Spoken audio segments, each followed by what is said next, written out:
দক্ষিণ কোরিয়া আপনি যদি চান, আপনি ইচ্ছা করলে ড্রোন যে কোনো জায়গায় আপনি উড়াতে পারবেন না। শুধু দক্ষিণ কোরিয়া না, পৃথিবীর প্রত্যেকটা জায়গায় নিয়ম আছে, কিন্তু কেউ নিয়ম মানে না।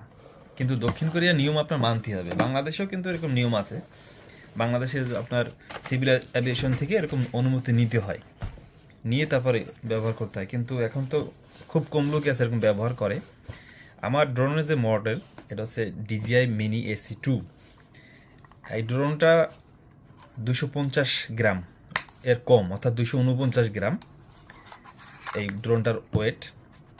আর এই ড্রোনটা রাত্রিকালীন তো উড়ানো যাবেই না। কোরিয়ার কিছু নিয়ম আমি আপনাদেরকে বলি, কিছু নিয়ম বলি। রাত্রিকালীন সময় ড্রোন ওঠানো যাবে না। আর আপনি যদি ড্রোনটা উঠান 150 মিটার উপরে, সর্বোচ্চ 150 মিটার উপরে, এর 150 মিটার এর উপরে আপনি উঠাতে পারবেন না। সাথে সাথে রেস্ট্রিকশন চলে আসবে, অ্যালার্ম চলে আসবে। যদি উঠান তাহলে আপনার বিপদ আসতে পারে, অর্থাৎ আপনার বড় ধরনের একটা জরিমানা আসতে পারে। এই একটা বিষয় গেল।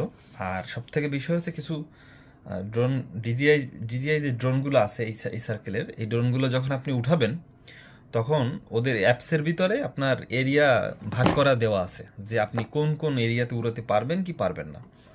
এজন্য ড্রোন কোরিয়াতে যারা আছে, যারা জানে সেইভাবে উড়ায়। কিন্তু আগ্রহবশত হুটহাট করে যদি কেউ ড্রোন কিনে যে কোনো জায়গায় উড়ায়, তাহলে আপনার বড় ধরনের একটা জরিমানা আসতে পারে, এবং পুলিশ তো আপনাকে মোটামুটি একটা হয়রানি করবেই। আপনার জরিমানার সাথে সাথে আপনার ভিসার ক্ষেত্রেও সমস্যা হতে পারে। এজন্য এইসব ব্যাপারে আগে জেনে নিতে হবে যে ড্রোন কোন এলাকায় উড়ানো যাবে, কোন এলাকায় যাবে না।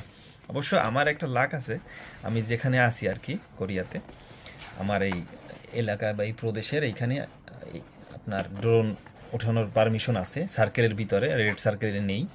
সেজন্য আর কি উপকার আছে। এই হচ্ছে আমার কন্ট্রোলার, আর এই হচ্ছে আমার প্রোপেলার, আর ব্যাটারি সেট হচ্ছে 3টা। হচ্ছে DJI মিনি 2AC।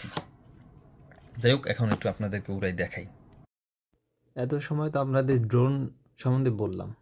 তা আজকে মনে করলাম যে দক্ষিণ কোরিয়া শীতকালে যে পাহাড়ের যে আবহাওয়াটা বা দৃশ্যটা আসলে কেমন হয় আপনাদের একটু দেখাই।